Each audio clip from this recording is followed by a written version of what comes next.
أي خديه ويقول أنا مالك وأنا كنزك. ثم تلا رسول الله صلى الله عليه وسلم لا يحسبن الذين يبخلون ما آتاه الله من فضله هو خير لهم بل هو شر له. صدق الله مولانا العظيم وصدق رسوله النبي الكريم ونحن على ذلك من الشاهدين ومن الشاكرين. আলহামদুলিল্লাহ, আল্লাহ তাআলার বড় মেহেরবানি যে আল্লাহ তাআলা আমাদের বড় আকাঙ্ক্ষার মাস রমজান মাসে আমরা রোববার থেকে আজকে শুক্রবার পর্যন্ত 6 রোজা অতিবাহিত করতে পারতেছি। আল্লাহ তাআলা করার তৌফিক দান করছেন, এজন্য শুকর আদায় করি আলহামদুলিল্লাহ। আমি আপনাদের কাছে আজকে যে আয়াত তেলাওয়াত করছি, এই আয়াতের সরাসরি অনুবাদ হচ্ছে মুমিন কারা? কাল্লাযীনা ইউমিনুনা বিল গায়ব, যারা অদৃশ্যের উপর ঈমান রাখে। ওয়া ইউকিমুনাস সালাহ, এবং নামাজ প্রতিষ্ঠা করে। ওয়া মিম্মা রাযাকনাহুম ইউনফিকুন, আর আমি আল্লাহ তাআলা তাদেরকে যা দান করেছি তার থেকে তারা খরচ করে। আল্লাহ তাআলা দুনিয়াতে পূর্ণাঙ্গ এক জীবন বিধান দিয়ে নবী আলাইহিস সালাম হযরত মুহাম্মদ মুস্তাফা সাল্লাল্লাহু আলাইহি সাল্লামকে পাঠাইছে। যেই জীবন বিধানের কোনো জীবনের একটা দিক বাকি নেই, এই সম্পর্কে আগে আলোচনা হয়েছে। আমাদের ঈমান, এটা ঈমান শুদ্ধ হওয়ার জন্য এই বিশ্বাস পরিপূর্ণ থাকতে হবে যে আল্লাহ নবী যে দিন নিয়ে আসে এই দিন পরিপূর্ণ দিবে। জীবনে কোনো ব্যবস্থাপনা এমন নাই যেটা আল্লাহ রসুল দেয় নাই, এমন বিশ্বাস করা চলবে না, যেদিকেই হোক। তো মানব জীবনের বড় একটা অধ্যায় হলো অর্থনীতি। মানুষের জীবন পরিচালনায় তার ধনসম্পদের একটা বড় অবস্থান আছে। এই মাল ব্যবস্থাপনা এটা মানুষের জন্য একটা অপরিহার্য বিষয়। এটা ছাড়া মানুষ চলতে পারবে না। এটা জরুরিয়াতে হায়াত, জীবনের জরুরি জিনিস। মালের বিষয়ে আমরা ছোট থেকে যে অর্থনীতির সংজ্ঞা পড়ে আসে, সেখানে এটা বোঝানো হয়েছে মানুষের অসংখ্য অগণিত মানুষের প্রয়োজন চাহিদাকে সীমিত সম্পদের দ্বারা সুষ্ঠু ব্যবস্থাপনা শিক্ষা দেয় সেই বিদ্যা হইল অর্থনীতি। মানুষের চাহিদাও অসীম, প্রয়োজনও অসীম, সীমা নাই যার। এইটাকে কি করে মানুষের দুনিয়ার যে মাল আছে, মাল দেয়া গুছায়া জীবন পাড়ি দেওয়া যায়, এটা নিয়ে সারা জীবন একেবারে আদম আলাইহিস সালামের সন্তান থেকে শুরু করে আজ পর্যন্ত মানুষ বিভিন্ন রকম চিন্তায় ডুবে আছে। হাজারো লাখো বই লেখা হয়েছে, যার যার চিন্তা অনুযায়ী অর্থনীতি ব্যবস্থাকে সাজাইছে। আগেও এই মসজিদে আমরা শুনাইছি, মৌলিকভাবে পৃথিবীতে 3 ধরনের অর্থনীতি বিরাজমান। একটা হইতেছে পুঁজিবাদের অর্থনীতি, যেটার উপর ভিত্তি করে এখন দুনিয়া চলতেছে। পুঁজিবাদী অর্থনীতি তৈরি হয়েছে কমিউনিস্ট অর্থনীতির প্রতিবাদে। কমিউনিস্ট অর্থনীতি ছিল মানুষের কোনো সম্পদ থাকবে না, সম্পদের মালিক রাষ্ট্র। রাষ্ট্র সমবন্টন করবে মানুষের মাঝে।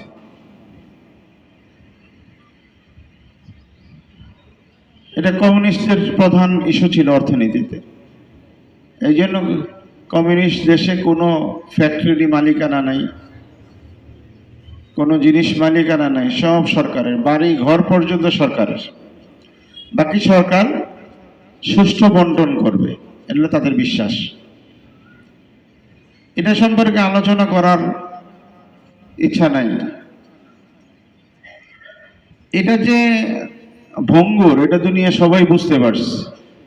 আর এখন এটার উপর দুনিয়াতে 2-4টা বেশ করে ব্যাংক চলে, আর সব ব্যাংক বন্ধ হয়ে গেছে। দেশও 2-4টা আছে, সব বন্ধ হয়ে গেছে। দ্বিতীয় অর্থনীতি এদের বিরুদ্ধে আসছে। এরা যে বলছে তাদের কোনো মালিকানাই নাই, সরকার মালিকানা। তো আরেকটা সম্প্রদায় তৈরি হয়েছে যারা বলছে যে না, মানুষই মালিক, মানুষই, সরকার মালিক না। এরা হলো পুঁজিবাদ। এবং পুঁজিবাদের দ্বিতীয় আরেকটা হইতেছে, যখন মানুষ মালিক, তো মানুষ নিজের ব্যাপারে সে সমস্ত প্রকার সিদ্ধান্ত গ্রহণ করতে পারে। পুঁজিবাদের মধ্যে বড় একটা বিষয়। এই জন্যই দেখবেন পুরা দুনিয়াতে পুঁজিবাদীরা প্রত্যেক বিষয়ে এত বেশি নাক গালাবে। মেয়েরা একটা স্লোগান উঠাইছে, আমার শরীর আমি যাকে ইচ্ছে তাকে দিব। এটা তো ছাগলও বুঝে, গরুতেও বুঝে, কিন্তু মানুষ বুঝছে না। হাইওয়ানের থেকে খারাপ হয়ে গেছে। একটা রাস্তায় একটা বাচ্চা সিগারেট খাবে, সে লজ্জা বোধ করে। বরঞ্চ আমরা তো দেখি আমাদের মুরব্বীরাও আমাদের দেখলে লজ্জা বোধ করে, যে ওনারা যাইতেছে, থাক আমরা সরে যাই, যারা এই কাজটা ভালো মনে করে না। তো এখন পুঁজিবাদওয়ালারা ছেলে তো খাবে খাবে, মেয়েরাও খাবে, মেয়েরাও খাওয়া শুরু করছে। এখন এটা কেউ বলতে গেলে তো তার বিরুদ্ধে পুরা দুনিয়া লাগে, যে ছেলেরা খাইতে পারলে মেয়ে খাইতে পারবে না কেন? এটা পুঁজিবাদের চিন্তা। বরঞ্চ বড় এক আলেম লেখছে, কমিউনিস্টরা তো আল্লাহ তাআলার আইন লঙ্ঘন করছে, কিন্তু মানুষকে অসভ্য বানায় নাই আইন দিয়া। কিন্তু পুঁজিবাদরা আল্লাহর আইনও লঙ্ঘন করছে এবং মানুষকে এই স্বাধীনতা দিয়ে অসভ্য বানাইছে। সত্যিকার অর্থে পুঁজিবাদের ক্ষমতায়ন যদি পুরো দুনিয়াতে 100% হয়, একটা বাচ্চা যদি দুষ্টামি করে, ফার্স্ট ওয়ার্ল্ডে বাচ্চাকে শাসন করতে পারবেন না, এটা বাচ্চার অধিকার, শাসন করতে পারবেন না। সুতরাং 10 বছরের বাচ্চা যদি বাবার সামনে সিগারেট খায়, বাবার বলার অধিকার নেই।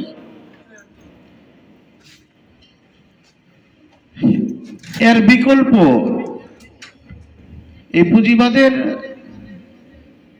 ধারণার ঠিক বিপরীত ধারণা দিচ্ছেন ইসলাম আমাদেরকে। ইসলাম মানুষকে মালের মালিক বানাইছে, কিন্তু পূর্ণাঙ্গ মালিক বানায় নাই। কিছুটা ইসলাম আল্লাহ তাআলা নিজের কাছে রাখছেন, আর কিছুটা বান্দাকে ব্যবহার করার অনুমতি দিছে। এই জন্য মাল আল্লাহ তাআলা বান্দাকে দেওয়ার পরে শতভাগ মাল মানুষের জন্য নিজের ব্যবহার করার অনুমতি নাই, এবং সব জায়গায় ব্যবহার করার অনুমতি নেই। কিছু মাল আমরা যাকাত হিসাবে দেই, তো যাকাত কি আমার মাল না গরিবের মাল? দেওয়ার সময় মনে রাখেন, যাকাত যারা দেন, যাকাত দেওয়া অনেক সওয়াবের কাজ, কিন্তু যাকাতের মধ্যে কবুল করার জন্য কিছু আখলাক শিখতে হবে। এই কথা মনে কখনো জানি না আসে যে আমি যাকাত দেই, অহংকার না আসে। বরঞ্চ আল্লাহর কাছে দোয়া করা যে আল্লাহ তুমি এটাকে কবুল করো। কারণ আরেকজনের মাল আল্লাহ আমার মধ্যে ঢুকাই দিয়েছিলেন, যদি আদায় না করি তো কিয়ামতের দিন ধরা খাইতে হবে। আনতা উদ্দুল আমানাত ইলা আহলিহা, যে তুমি আমানত, যারা আমানত তোমার কাছে আসে, আমানতকে আমানতের অধিকারীর কাছে পৌঁছাও, এটা ফরজ শরীয়তে। সুতরাং আরেকজনের মাল আমার কাছে ঢুকে গেছে, এই মালটা কার? আল্লাহর। কার ভাই? বাকি আল্লাহ তাআলা কিছু জায়গায় দিয়ে দিতে বলছে, যে এই জায়গায় দিলে আমি পাবো, গরিবকে দিলে, ইয়েতিমকে দিলে, মুসাফিরকে দিলে।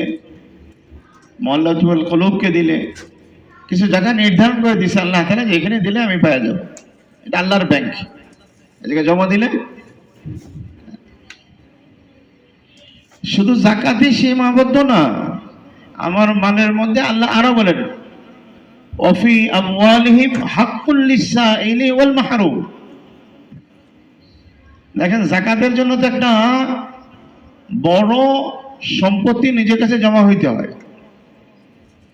সর্বনিম্ন 52.5 তোলা রূপা।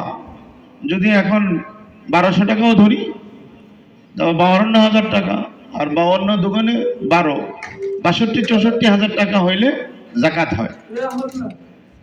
কিন্তু পরের আয়াতে আল্লাহ বলতেছে ওয়াফি আমওয়ালিহিম হাক্কুল লিসাইলি ওয়াল মাহরুম, তোমার যে মাল আছে, যা মাল আছে, 100 টাকা আছে, 100 টাকা, আমাদের বাজারে 100 টাকা খুব বেশি টাকা না। এই 100 টাকা পকেটে থাকা অবস্থায় কোনো সাইল যদি আইসা বলে ভাই আমাকে একটু টাকা দেন, আল্লাহর রাস্তায় দান করেন, আল্লাহ বলেন ওই টাকার মধ্যেও যে চায়ে ফেললো তার একটা অধিকার আছে। বাকি এই অধিকারটা আল্লাহ তাআলা আমার কাছে ছেড়ে দিছে, বান্দা তোমার চিন্তা অনুযায়ী, তোমার সামর্থ্য অনুযায়ী তা থেকে দান করো। তাহলে যাকাত আলাদা, যাকাতের বাইরে গরিবরা এবং যারা চাইতেছে তাদের আলাদা হক দিস। এবং আল্লাহর নবী বলছে ওয়ালিসাইলি হাক্কুন ওয়ালাউ কানা ফারিসা, যে আইসা চায়া বসলো তার একটা হক রয়ে গেছে, যদিও সে ঘোড়ায় চড়ে আসে। ঘোড়ায় চড়া তো আমরা আমাদের দেশে ঘোড়া চড়া বুঝি না, আমরা তো সদরঘাট থেকে গেছি 1.5 টাকা করে, তো আমাদের কাছে মনে হয় যে ঘোড়ায় চড়া মানে সস্তা বিষয়। পুরা দুনিয়াতে লাক্সারিয়াস একটা দামি উপকরণ ব্যবহারের জন্য সওয়ারি হিসেবে ঘোড়া।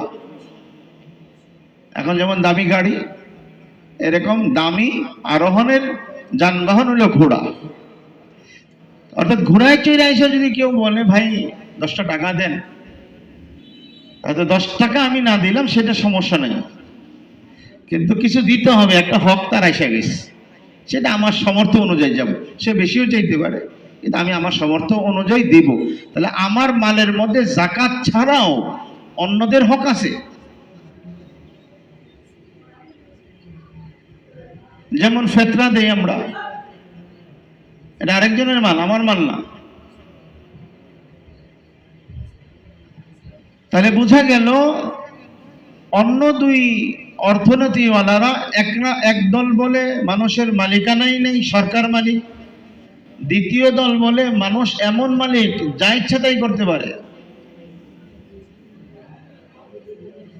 টাকা নিজে কামাইছে, কামাইছে যদি এটাকে পুইরা ফেলে তাহলেও তাকে কেউ জিজ্ঞেস করতে পারবে না, সে যদি এটা দিয়ে নেশাও করে কেউ জিজ্ঞেস করতে পারবে না। কিন্তু ইসলাম এই দুইটার মধ্যখানে একটা জীবন বিধান দিছে, সেটা কি? আল্লাহ তোমাকে মালিক বানাইছে, তোমার মালের মধ্যে আরো কিছু মানুষের মালিকানা তোমার মধ্যে আল্লাহ দিয়ে দিছে। ঠিক খরচের ব্যাপারেও আল্লাহ তাআলা আমাকে অধিকার দিছে, কিন্তু পরিপূর্ণ খরচ নিজের মন মতো করার জায়গা নাই, বরঞ্চ শরীয়ত আমাদেরকে গাইডলাইন দিছে। খাইতে দিছে, খাওয়ার অনুমতি দিছে, কিন্তু পান করার অনুমতি দিছে। এখানেও আল্লাহ তাআলা গাইডলাইন দিছে, কতটুকু পান করবা, কতটুকু খাবা। কুলু ওয়াশরাবু ওয়ালা তুসরিফু, খাও পান করো কিন্তু ইসরাফ করো না।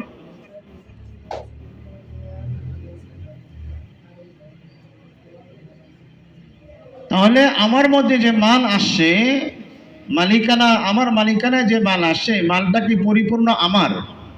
কি মনে করেন আমার? প্রথমত এই মাল দিছে আল্লাহ তাআলা। প্রথমত কে দিছে ভাই? আল্লাহ তাআলা। বলে না আমি কামাইছি। আচ্ছা ঠিক আছে ভাই, আপনি কামাইছেন, আপনি যে কামাইছেন, আপনি হাইটে গেছেন, পায়ের শক্তি কে দিছে? আচ্ছা আপনি যে বুঝা এটাকে হিসাব রাখছেন, এই বিবেকটা, বুদ্ধিটা কে দিছে? মালিকানা আমার মতো, আপনার মতো কত শিক্ষিত মানুষ, পয়সা নাই, আর কত এরকম মূর্খ আছে তার মধ্যে টাকার অভাব নেই। তো মালের মালিক ছিল আল্লাহ, এখনো আল্লাহ আছেন। কিছু সময়ের জন্য আল্লাহ আমাকে বানাইছে, বানায় আমার কাছে দিয়ে আমাকেও খরচ করতে বলছেন এবং অন্যান্য মানুষের হকও আমার মধ্যে দিয়ে দিয়েছেন। আমার জীবন চালানোর জন্য খরচ করতে পারবো এবং অন্যদের মালও আমার কাছে আছে, এটা পৌঁছাই দিতে হবে। কেউ যদি আমার কাছে একটা চিঠি দেয়, আমাদের দেশে প্রসিদ্ধ বিষয় হইতেছে বিদেশ যারা থাকে তাদের কাছে পুইরা দিয়া দেয় নাকি। আমি তো প্রথম চিনতাম না, মাদ্রাসায় ভর্তি হয়েছি ইন্ডিয়াতে, আসার সময় বাইক কটা পুইরা লয়ে যায়। আমি পুইরা কি জিনিস, পরে দেখলাম মা বাবার জন্য কেউ ওইটা কিনা দেয়। ওইটার মালিকানা আমি না, ওইটার মালিকানা যাকে দিতে বলা হয়েছে সে। ঠিক আমার মালের মধ্যেও কিছু মাল আল্লাহ এমন দিছেন যার মালিকানা 1% আমি না, বরঞ্চ এটা বুঝেন যে এটার জন্য আল্লাহ তাআলা একটা আলাদা দায়িত্ব দিয়েছেন। আমি আদায় না করলে আল্লাহ তাআলা বলেন তুবিকা ইয়াউমাল কিয়ামাহ, কিয়ামতের দিন এই মালকে বেরি বানায়া গলায় পড়া দেওয়া হবে। রাসূল পাক সাল্লাল্লাহু আলাইহি সাল্লাম বলেন মুসিলা লাহু ইয়াউমাল কিয়ামা সুজ্জান লাহু যাবিবাতান, যে মালটা আরেকজনের তোমার কাছে আল্লাহ দিয়ে দিয়েছেন সেটা দাও নাই, কি করা হবে? মুসিলা লাহু, এই মালকে সাপ বানায় দেওয়া হবে। কি বানাবে? সাপ বানাবে। যে সাপের মাথার মধ্যে দুইটা বিষাক্ততার কারণে দাগ থাকবে।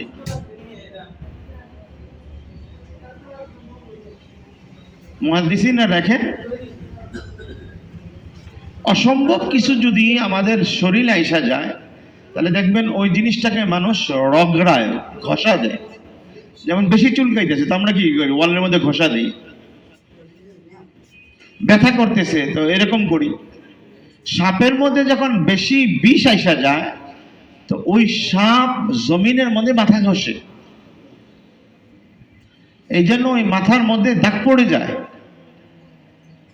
তো যেই সাপ আমাকে দেওয়া হবে, আমার মধ্যে থাকা মাল, মানুষের মাল, আমার না, আমার মধ্যে থাকা মাল কার মাল? আর সবাই বলেন কার মাল? ভাই এটা মুখস্থ করতে হবে, আমি তো মনে করতেছি আমার মাল। আমার মধ্যে থাকা মাল এটা কার মাল ভাই? মানুষের মাল। এটা যদি মানুষ পর্যন্ত না পৌঁছাই তাহলে আল্লাহ রসুল বলেন এটাকে সাপ বানায় দেওয়া হবে। কি করবে সাপ?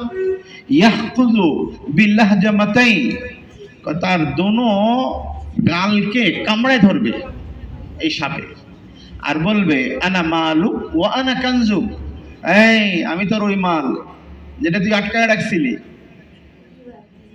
যেটা তুই আটকায় রাখছিলি।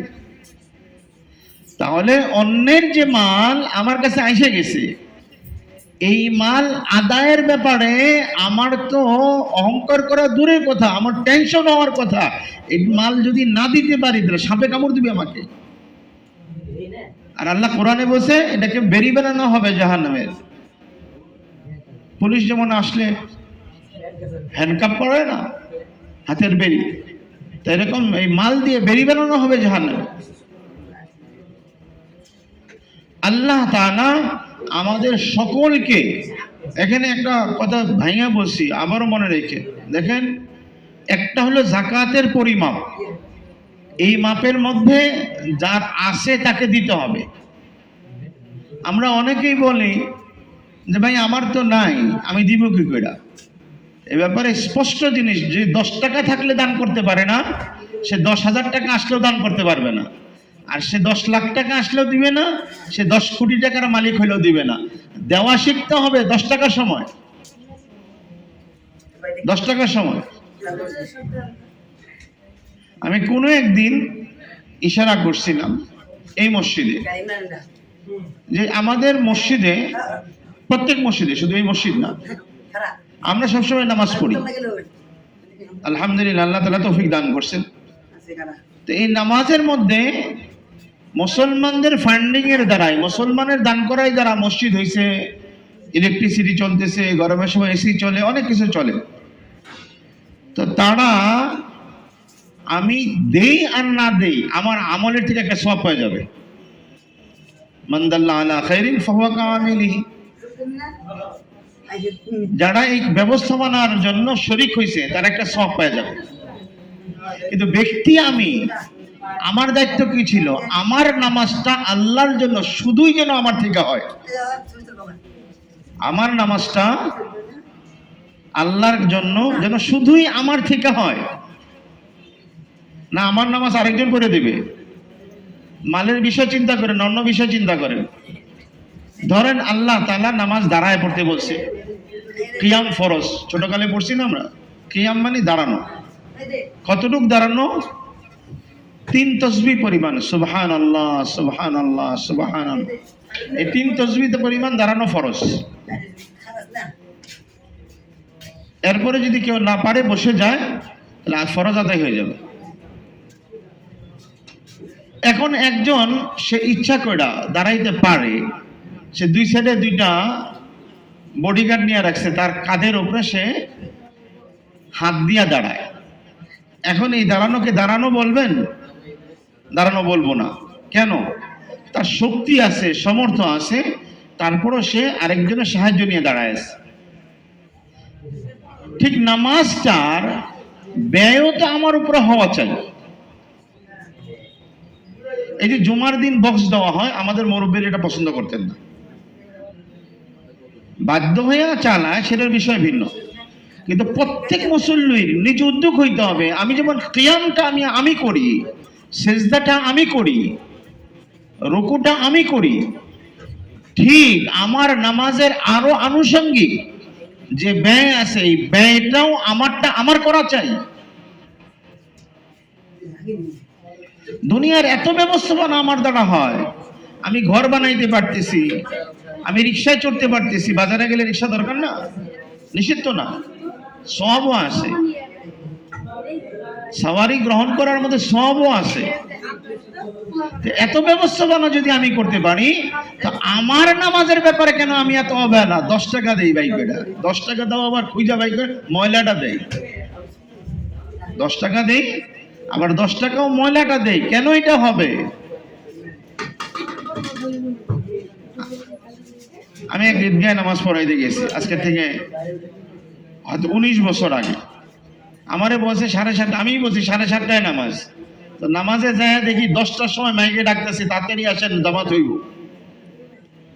পাশের থানায় মারিগঞ্জ, 10টার সময়। কিন্তু আলহামদুলিল্লাহ 10টার সময় দেখলাম একটা পুরা ফুটবল খেলার মাঠ ভরে গেছে, এত লোক হয়েছে।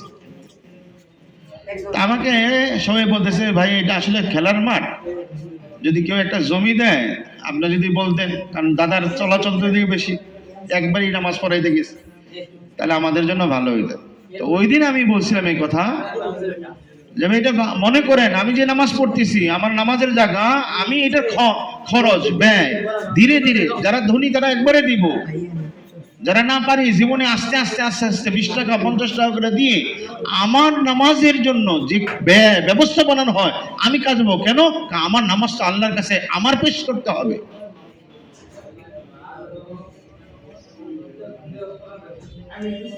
আমার পেশ করতে হবে,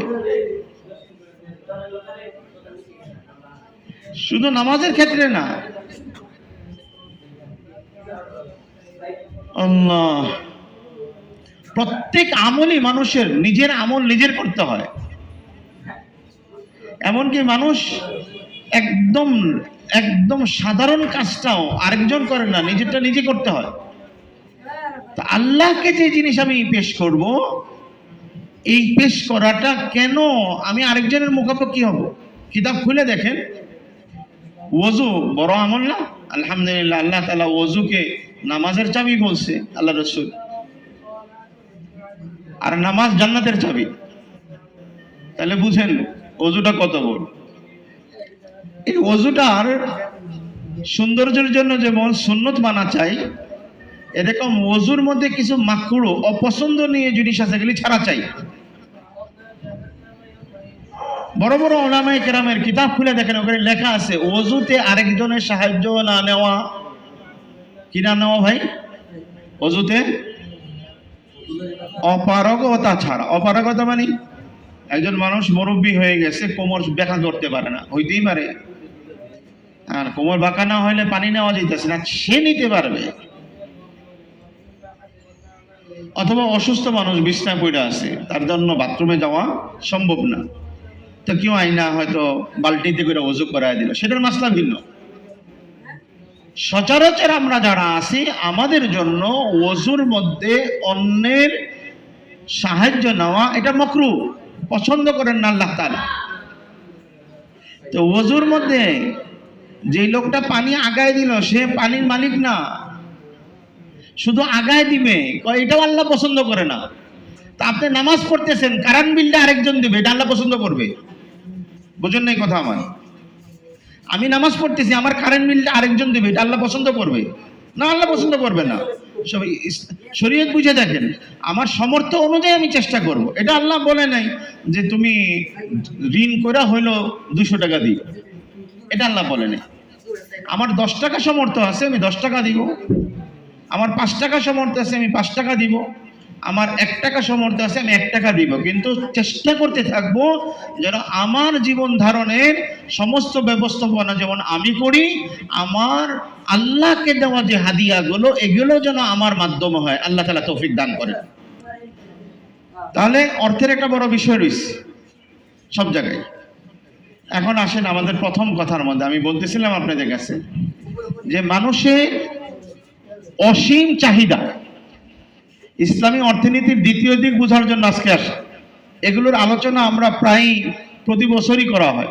আজকে যেটা আমি আপনাদের কাছে আমাদের মুরব্বীদের কথা শোনাইতেছি, এক তো মানুষের মধ্যে হইল অসীম চাহিদা, চাহিদার শেষ নাই। চাহিদার শেষ নাই মানে যে কোনো লাইনে কেউকে যদি 1000 বছর জীবন দেওয়া হয়, আল্লাহ বলেন লাউ ইয়াম্মারু আলফা সানা, কত বছর? তাকে যদি 1000 বছরও দেওয়া হয়, এরপরও সে বলবে যদি আটটু দিত আল্লাহ তাআলা, কি বলতো আল্লাহ আল্লাহ কি বলেন? বান্দা কি যাবে? আরেকটি যদি দিত। তো মানুষের চাহিদা এটা অসীম, সীমাহীন চাহিদা। মালের লাইনও, ক্ষমতার লাইনও চাহিদার কোনো শেষ নাই। দুনিয়ার সমস্ত অর্থনীতি চাহিদার মধ্যে আগুন লাগায়, আগুন বলেন পেট্রোল ডালে। দুনিয়ার সমস্ত অর্থনীতি, এছাড়াও ছোট ছোট কিছু অর্থনীতি ব্যবস্থা আছে দুনিয়া, সমস্ত অর্থনীতি ব্যবস্থা যেটাকে আপনারা পুঁজি কইরা আজকে দুনিয়া চালাইতেছেন, মনে করতেছেন এটা খুব ভালো, এই সমস্ত অর্থনীতি ব্যবস্থা মানুষের চাহিদার মধ্যে আগুন লাগায়, আগুন। একটা উদাহরণ দিই, কিস্তিতে মাল কিনা কেমন, ভালো না খারাপ? এটা আগুন লাগানো চাহিদার মধ্যে। এখনো বই আছে, বইটা দেখেন, জাফরুল্লাহ খানের বই, এর মধ্যে দেওয়া আছে আমেরিকাতে এখন একটা মানুষ চাকরি করার আগে, চাকরি মাইনা করার পাওয়ার আগে, এই যে ক্রেডিট কার্ড শুরু হয়েছে না আমাদের দেশে, মার্কেটিং, এই মার্কেটিং এর বদৌলতে, আর সাথে বিশ্ব মার্কেটিং এর যে অ্যাডভার্টাইজ করে যারা, এই অ্যাডভার্টাইজ সংস্থার বদৌলতে মানুষের চাহিদাকে এমন বাড়াইছে, একজন মানুষের টাকা নাই অথচ গাড়ি নতুন বাড়াইছে, সে গাড়ির প্রেমিক। এই পরিমাণ অ্যাড দেওয়া হইতেছে, এই লোকটা শেষে চিন্তা করে এই গাড়িটা আমার লাগবেই, কি করা যায়? এখন দেখেন পাপের দিকে পা দেওয়াইতেছে, ইনস্টলমেন্টে আসেন। ইনস্টলমেন্ট কি? মাসিক কিস্তিতে দিবেন। এখন চিন্তা করে যে আমার মাসে ধরে নেই $100 দিতে হবে, সে হিসাব করে আমার তো $1000 বেতন আছে, $100 গেলে অসুবিধা নেই, তো গাড়ি একটা কিনি। আর ওই কোম্পানিও দেখে এই চাকরিওয়ালার বেতন 1000 টাকা, $100 দিতে পারবে, $100 দিয়ে একটা কিনছে। গাড়ি কেনার আগে বউয়ে অ্যাডভার্টাইজ দেখতেছে, ভালো একটা টিভি বের হয়েছে, আগে 52 ইঞ্চি আছে, এখন 62 ইঞ্চি হয়েছে। এখন বউর চিন্তা হয়েছে যে আমারও তো কিনতে হবে, তো টাকা তো নাই, কিস্তিতে নিয়ে নাও।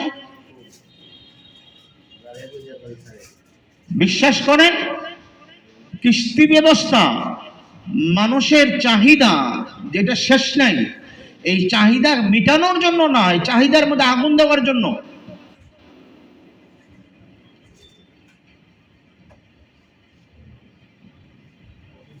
এবং সর্বশেষ একটা মানুষ, আগে আমরা জানতাম মানুষ বিক্রি হয় গোলাম হিসাবে, সে সারা জীবন মানুষের কাছে মালিকানায় থাইকা কাজ করে, কিন্তু ইতিহাস পড়ে দেখেন ওই গোলামদের অধিকার ছিল,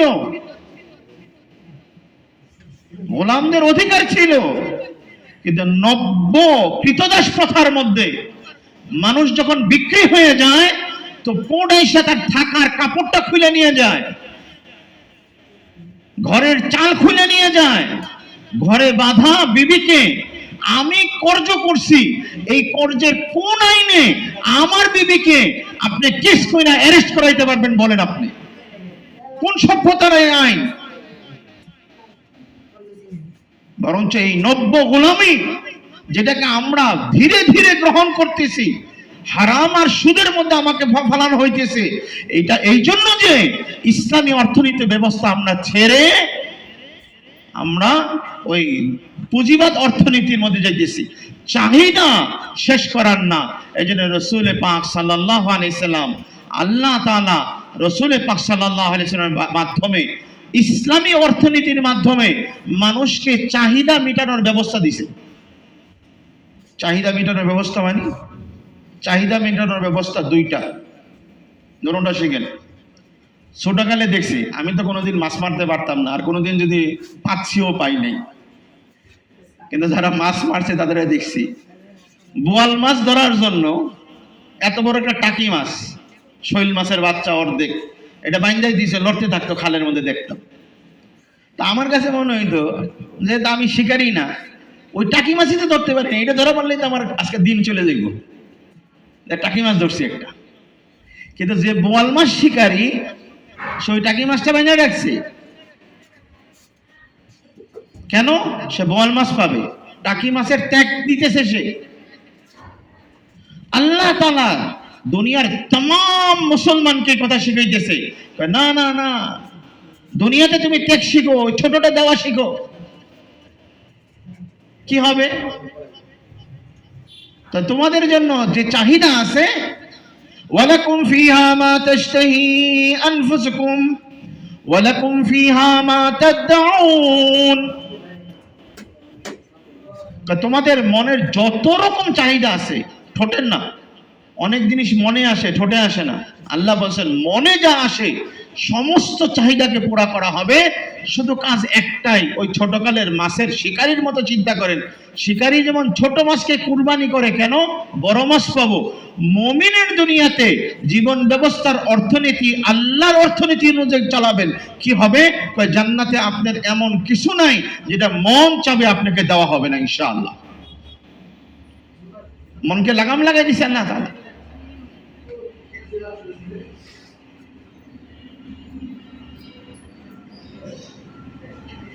আর দুনিয়ার ব্যাপারে আল্লাহ তাআলা জানাই দিয়েছেন রসুলের মাধ্যমে। আল্লাহ নবী বলতেছেন,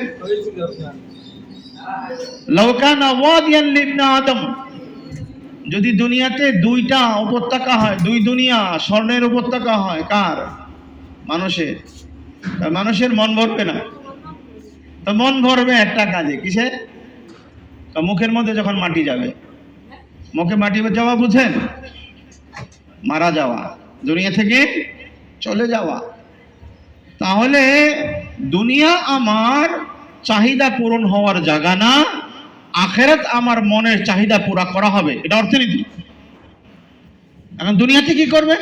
ওই বড় চাহিদা পাওয়ার জন্য ছোট চাহিদাকে ছোট ছোট করে কুরবানি করতে হবে। এই থিসিস, এই চিন্তা চেতনার উপরে উঠলে দুনিয়াতে কোনো মানুষ কষ্টে থাকবে না। যে গরিব সেও চিন্তা করবে আমার ছোট করে কষ্ট করতে হবে, কেন? আমি জান্নাতে পাবো।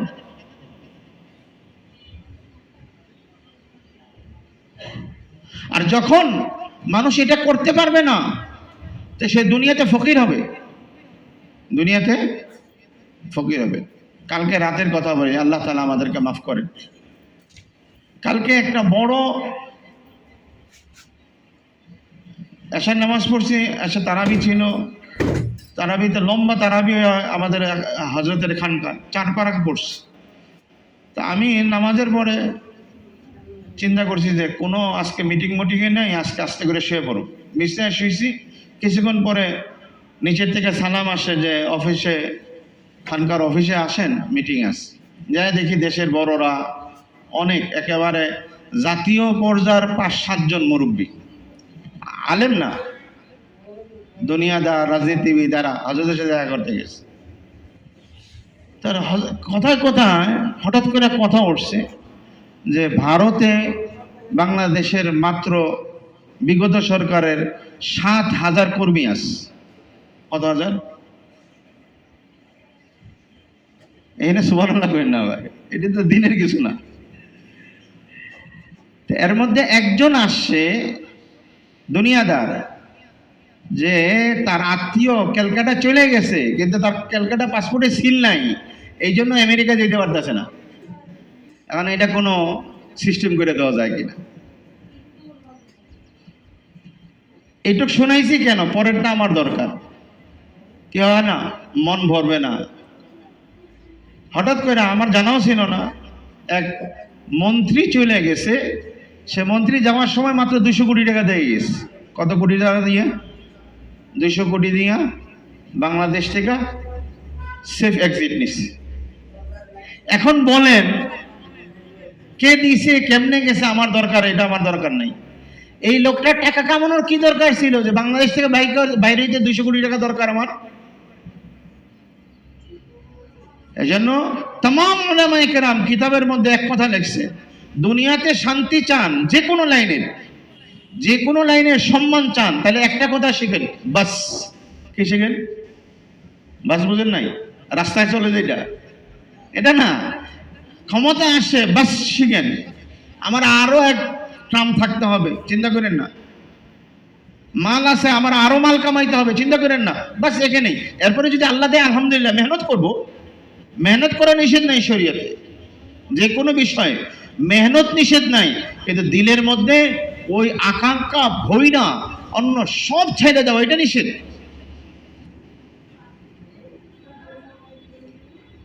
আল্লাহ তাআলা রাসূলকে দিয়ে আমাদেরকে শিখাইতেছেন কি, বাস করো, বাস। আরেকটা বছর যদি সৌদিতে থাকতে পারি। কয় বছর?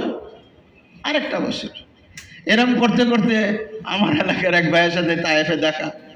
আমি জানি তার 3টা বাড়ি আছে, 3টা বাড়ি। বিশ্বাস করেন, আমি আরেকদিন বলছি, আমার মনে চাইছিল ওই দিন 10 টাকা দিই। কয় টাকা দিই? 10 রিয়াল দিই। কারণ কাজ করে আসে তো সারাদিন রোদের মধ্যে, চেহারা চেহারা পুইরা যায়। তা আমি প্রথম চিনি নাই, পরে কইতেছে কাকা। আমি কি হয়েছে? কাকা ডাকতেছেন। হ্যাঁ, আমরা চিনলেন না? আমি হ্যাঁ চিনি নাই। পরে পরিচয় দেওয়ার পরে মনে পড়ছে, হ্যাঁ। তা আপনার এই অবস্থা কেন? 35 বছর কাইটা গেছে। কয় বছর? আরে জওয়ানি দিল আল্লাহ, জওয়ানি দিল আল্লাহ, অর্থ দিল আল্লাহ, সব দিল আল্লাহ। আল্লাহর জন্য 34 বছরের 34 রাত মসজিদে কাটাইতে পারলাম না। এই যে এলান হবে ইতিকাফে, পাওয়া যাইব না, পাওয়া যাইব না। এক একজন এক এক ধান্দায়। যারা ঈদের ধান্দায় আছে তারা মার্কেটে করবো, বুঝলেন নাই? যারা বাড়ির ধান্দায় আছে তারা টিকিটের পিছিয়ে ঘুরবো, যারা রাজনীতির ধান্দায় আছে রাজনীতির পিছিয়ে ঘুরবে। আল্লাহ কি বুঝে নাই? বান্দা জওয়ানি তুই দিছিলি না আমি দিছিলাম? বান্দা ক্ষমতা তুই দিছিলি না আমি দিছিলাম? তো একটা রাত আমার কাছে সারা রাত দাঁড়াইতে পারলি না, চাকরি করে যায় 16 ঘন্টা কেমনে দাঁড়াই থাকোস? আল্লাহ সাক্ষী সব রেখে দিছে, এই পা সাক্ষী দিবে। আল্লাহ কামাইতে যায় 16 ঘন্টা মেহনত করছে। অনেকে আইসা বলে না, ওই চাচা এত সহজে টাকা পাই নাই, 18 ঘন্টাও ডিউটি করছি, ওভার টাইম সহ। তা আল্লাহ এটা সাক্ষী বানাইছে। কিয়ামতের দিন জিজ্ঞেস করবে, পাওয়া কয় ঘন্টা কাজ করছিলি? 18 ঘন্টা। আমার জন্য কয় ঘন্টা দাঁড়াইছিলি? দাঁড়াইতে তো পারি নাই, দাঁড়াইতে পারি নাই। এই জন্য মনকে কন্ট্রোল করা শিখেন। ভাই এই জায়গায় আমি দাঁড়াবো, হ্যাঁ, তারপরে মেহনত চলবে, মন লাগবে না। মন লাগবে আল্লাহর সাথে। এটা এই অর্থনীতির প্রথম বিষয়। যে মানুষ তার আকাঙ্ক্ষাকে বন্ধ করতে পারে না, সে সারা জীবনে আনন্দ পাবে না। এক বাড়ি পালে আরেক বাড়ি, এক গাড়ি কিনলে আরেক গাড়ি। এবং দুনিয়া এমন হয়েছে এখন। গত পরশুদিন এক চশমার দোকানে গেছি, ওই চশমাওয়ালারে দেখাইছি, জোহর নামাজ একসাথে পড়ছি। ওইটা কইছে চশমার দিকে তাকান তো। ভাই বুঝলাম না, মাদ্রাসা, আমার মাদ্রাসা জাকাত দেয়। দোয়া করার জন্য গেছি, নতুন মাল আনছে যেন রমজানে বিক্রি হয়। তা আমি দিছি বকা, বেটা রমজানে মাল উঠাইছো, আগে উঠাইতি, রমজানে আল্লাহ কাছে পড়ে থাকে। তো দেখ, আমার যেটা বোঝানো উদ্দেশ্য, ওরে বললাম যে চশমাগুলি তাকায় কি বুঝো? হুজুর খুব সুন্দর সুন্দর চশমা আছে। আমি অন্য কিছু বুঝি কি, মানুষের জীবন আর মন এতটা অস্থির হয়েছে, একটার চশমার ডিজাইনও একটার সাথে মিল নাই। একটার এইদিকে কোনা, আর একটা ওইদিকে কোনা, আর একটা 4 কোনা, একটা 3 কোনা, একটা গোল। আগে তো এরকম দেখতাম না। মানুষের জীবন অস্থির হয়েছে, লাগাম টানি নাই, লাগাম টানি নাই। লাগাম না টানতে টানতে মানুষের বিবেক নষ্ট হয়ে গেছে। কথা মাঝে মাঝে কষ্ট লাগে, এই জন্য কড়া কথা হয়ে যায়। সবসময় মানুষ ভাও, ভাও তো বুঝে, প্রত্যেক জিনিসের যেটা সভ্যতা এটাই ভাও, যেটা ভাও এটাই সভ্যতা। এই জন্য উল্টা পাঞ্জাবি পইরা নামাজ পড়া মাকরুহে তাহরিমি, উল্টা গেঞ্জি আছে না। এখন কিছু যুবক তৈরি হয়েছে, এত এত সভ্য, এরা এরা গেঞ্জি কিনে উল্টা শিলিওয়ালা, উল্টা শিলিওয়ালা। আচ্ছা, নামাজ পড়লে কি হইব? নামাজ পড়লে শুদ্ধ হইব? ওই যুবক আমার হুজুর এটা তো ভাও, এটাই এইরকম শিল, এটাই ভাও। না, এটা ভাও না, যেই ভাওটা উল্টা মনে হয় এটা উল্টা।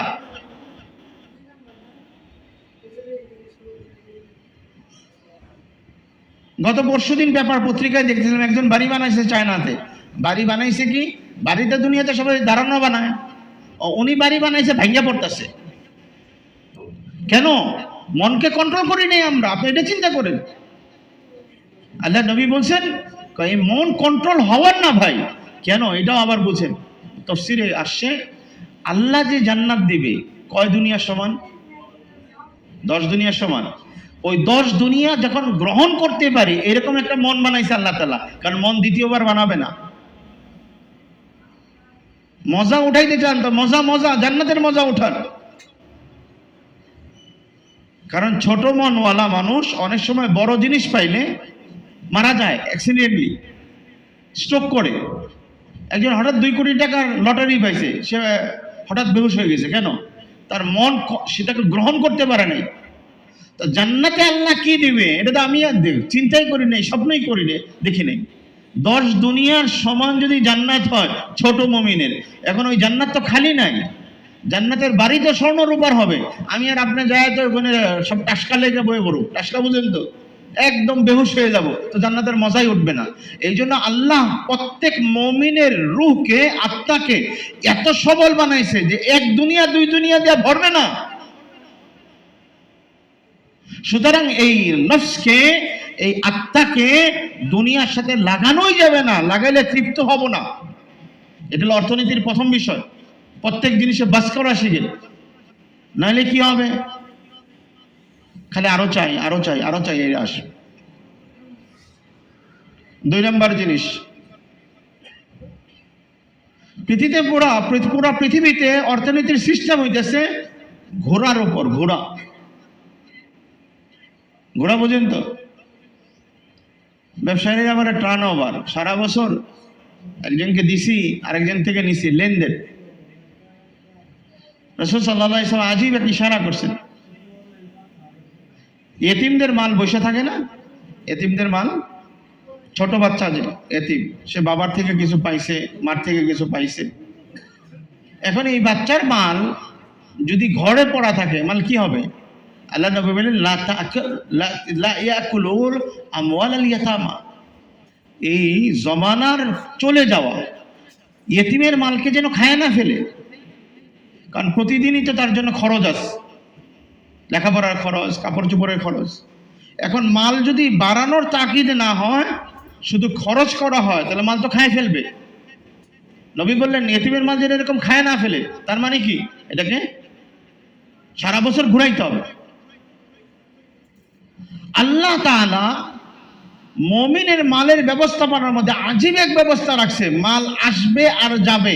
এই টার্ন ওভারকে আল্লাহ তাআলা একমাত্র মুসলমান, ইসলামের মুমিনদের জীবনে আল্লাহ তাআলা দিছে। মাল ঢোকার সাথে সাথে কয় এটা দেওয়ার চিন্তা করো, বিবিকে দাও। আল্লাহ নবীকে জিজ্ঞেস করছে, আল্লাহ নবী মাল আসছে কোথায় খরচ করবো? ওয়াবদা আলা নফসিক, নিজের উপরে খরচ করো। তারপরে আলা আহলিক, তোমার বউর উপরে খরচ করো, ও আয়ালিক পরিবার পরিজনের উপরে খরচ করো, সর্বশেষ যে এসে চাবে তাকেও দেয়। এই যে মালের চলাচল সিস্টেম, এটা দুনিয়াকে সবল রাখে। আমাদের দেশেও এই যে কিছুদিন আগে এত ক্রাইসিস ছিল কেন? মাল এক জায়গায় যে আটকে যাইতেছিল। একজনের কাছে 36,000 কোটি টাকা, তার একজন কি করবে? মাল আটকে গেছে। এই জন্য ইসলাম যাকাত শিখাইছে, ইসলাম ফিতরা শিখাইছে, ইসলাম দান শিখাইছে। মুমিন কারা? ইনফিকুনা, তারা খরচ করে। ওমিম্মা রাযাকনাহুম ইউনফিকুন, মুমিন তারা যারা আল্লাহর দেওয়া জিনিস যেটা আল্লাহ দিছে সে খরচ করে।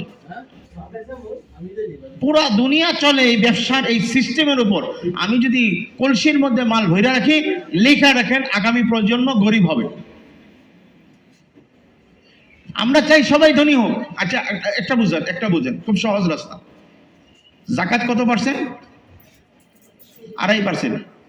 আচ্ছা, আমাদের দেশের এক ধনী ব্যাংকের থেকে মাত্র 70,000 কোটি টাকা নিছে। কত হাজার কোটি টাকা? 70,000 কোটি টাকা। আর কি মাল আছে সেদিকে যাইতেছে না। যেই ব্যাংক তাকে 70,000 কোটি টাকা দিছে তার অনেক অ্যাসেট আছে, অবশ্যই আছে, না হলে পায় নাই। 70,000 কোটি টাকার যদি আপনি যাকাতের হিসাব করেন, যাকাতের হিসাব 2.5% হিসাব আসলে 10,000 কোটি টাকার মধ্যে 250 কোটি টাকা আসে। 10,000 কোটি টাকায় 250 কোটি টাকা আসে। তা 250 কোটি টাকা যদি নবাবগঞ্জে ইনভেস্ট হয়, 250 কোটি টাকা, বুঝছেন? এগুলো মাথার মধ্যে ধরা দরকার। ইনভেস্ট কিরকম হবে? রিক্সাওয়ালার ইনভেস্ট রিক্সাওয়ালার মতো হবে, পান দোকানের ইনভেস্ট পান দোকানের মতো হবে। তো প্রত্যেক লোকের যেরকম ইনভেস্ট প্রয়োজন সেই ধরনের ইনভেস্ট যদি করেন, তো নবাবগঞ্জে 300 কোটি টাকার বেশি দরকার নাই। নবাবগঞ্জ দোহার মিলা উনি 36,000 কোটি টাকা নিছে।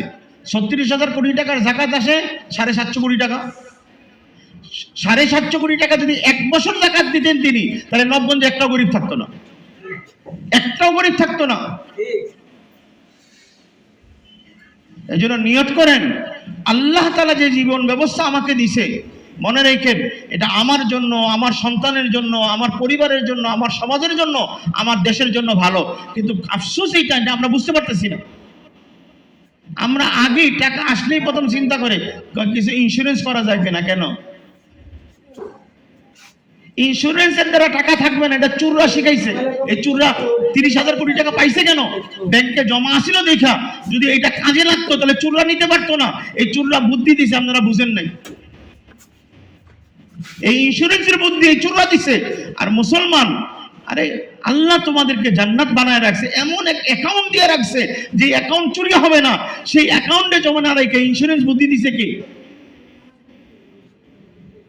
এখন আপনি জমা রাখছেন, ব্যাংকে যাই আমি আর আপনি এমন একটা ছাগল হয়ে গেছি, সেটটা ধরে রাখলে কালকে আইসেন, ও ধমক দেয় কেন?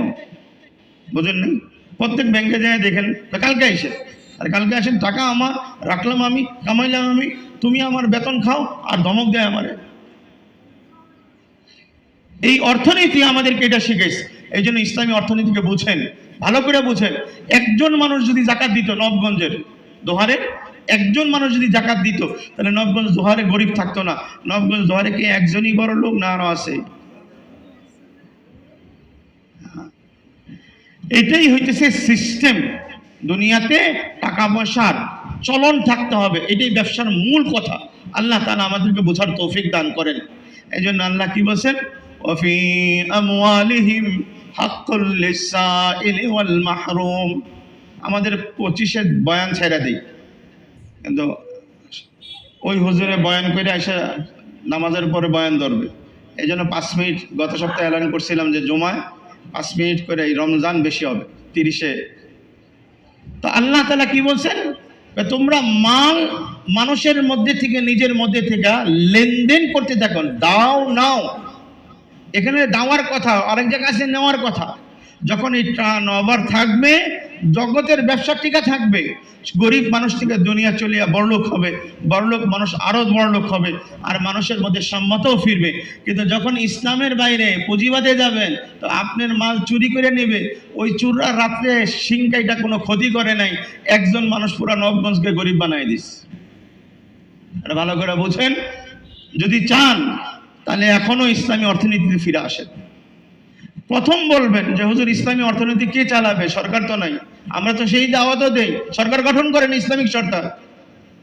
ভোট দিবার গেলে সব বিএনপিতে, সব আওয়ামী লীগে, সব এসএস সাবরে, ইসলামী দল দাঁড়াইলে একটাও ভোট দেয় না। এতদিন নামাজি এরা যায় কই? হুজুরে ভোট দিব খালি, হুজুরে ভোট দেন। হুজুরে ভোট দিলে কি? হুজুরের বউ আর হুজুরে দুইটা ভোট দেয়, সব ইসলামিক দল ফেল। রাজনীতি করার সময় পুঁজিবাদের রাজনীতি করবেন, রাজনীতি করার সময় কমিউনিস্টের রাজনীতি করবেন, রাজনীতি করার সময় খারাপ দলের রাজনীতি করবেন, আর বলবেন যে হুজুর জান্নাত চাই দুনিয়া, কঠিন কালো জান্নাত পাবেন না। এখন বলবেন হুজুর আপনারা দল করেন, তা আপনারা কি করেন? শেষ প্রশ্ন আমার। আপনিও মুসলমান, আমিও মুসলমান। আমি একটা ইসলামিক কাজ করতেছি, মাদ্রাসা নিয়ে আসি, সারাদিন মাদ্রাসার মধ্যে চলে। আপনি একটা নিয়ে দাঁড়ান, আপনি ইসলামী রাজনীতি দল করেন। যার যোগ্যতা আছে, সবার যোগ্যতা নেই, একজন ব্যবসার যোগ্যতা আছে, সে ইসলামী ব্যবসা করবে। একজন কর্মচারী চালানোর ব্যবস্থাপনা আছে তার মাথার মধ্যে, সে ইসলামী ব্যবস্থাপনায় কর্মচারী চালাবে। আল্লাহ তাআলা আমাদেরকে ইসলামী অর্থনীতি বোঝার তৌফিক দান করেন এবং মানার জন্য ব্যক্তি জীবনও হইলেও মানার চেষ্টা করি। ইন্স্যুরেন্স করব না, নিয়ত আছে না ইনশাআল্লাহ? ইন্স্যুরেন্স করবো তো। চুরের পয়সা টাকা দিয়েন না। কিস্তিতে নৌকা কিনবেন তো? কিনবেন তো। চার দোকান তো ভোটাইতেছে না, চার দোকানে কিস্তিতে কিনবেন, ওই যেটাই কিনবেন। ফ্রিজ কিনেন, যে একটা নাম করলে এটা খুব খুশি হয়। ফ্রিজ কিনেন, যে আমরা আমাদের দোষটা আমরা দেখি না। ফ্রিজ কিনেন কিস্তিতে, টিভি কিনেন কিস্তিতে, এসি কিনেন কিস্তিতে, গাড়ি কিনেন কিস্তিতে। তো এটা কি ইসলামী অর্থনীতি না চুরির অর্থনীতি? চুরের অর্থনীতি। এবং আপনার চাহিদার মধ্যে আগুন লাগাইতেছে, এই আগুন কোনোদিন নিভবে না। এই জন্য নিয়ত করেন যে কিস্তিতে আর কিনবো না ইনশাআল্লাহ। আমরা সবাই ইস্তেগফার করি, একবার পরে আস্তাগফিরুল্লাহ। যারাই কিনছি আমরা সবাই দোষী, আমরা সবাই দোষী। বলেন আস্তাগফিরুল্লাহ, আস্তাগফিরুল্লাহ। আল্লাহ এর থেকে বাঁচাও আমাদেরকে যেন ইসলামী অর্থনীতি শিখার তৌফিক দান করেন। বাকি কথা ইনশাআল্লাহ সামনে জমায়। যাকাত কি পরিমাণ, কতটুকু মালের মধ্যে, এতটুকু সহজ হিসাব জেনে রাখেন। সবসময় জানাইছি 2.5%। কত? যত কিছু আছে সবগুলোকে মিলাবেন। টাকা পয়সা, স্বর্ণ রূপা, ব্যাংক ব্যালেন্স, পকেটের টাকা, বালিশের নিচে টাকা, আলমারির ভিতরে টাকা, যত জায়গায় টাকা আছে সব ঋণ দিয়ে রাখছেন, সবগুলো জমা কইরা 2.5% দিয়ে দিবেন। বাস শেষ। ক্যালকুলেটর নিয়ে 2.5% টিপ দিবেন। মুফতি সাহেবের কাছেও আসতে হবে না, সব জিনিসগুলো জমা কইরা মূল যা আসে তার থেকে যদি ঋণ থাকে ঋণটা বাদ দিবেন। বাদ দেওয়ার পরে যেটা হবে তার 2.5% দিয়ে দিবেন। আল্লাহ তাআলা আমাদেরকে যাকাত দেওয়ার তৌফিক দান করেন।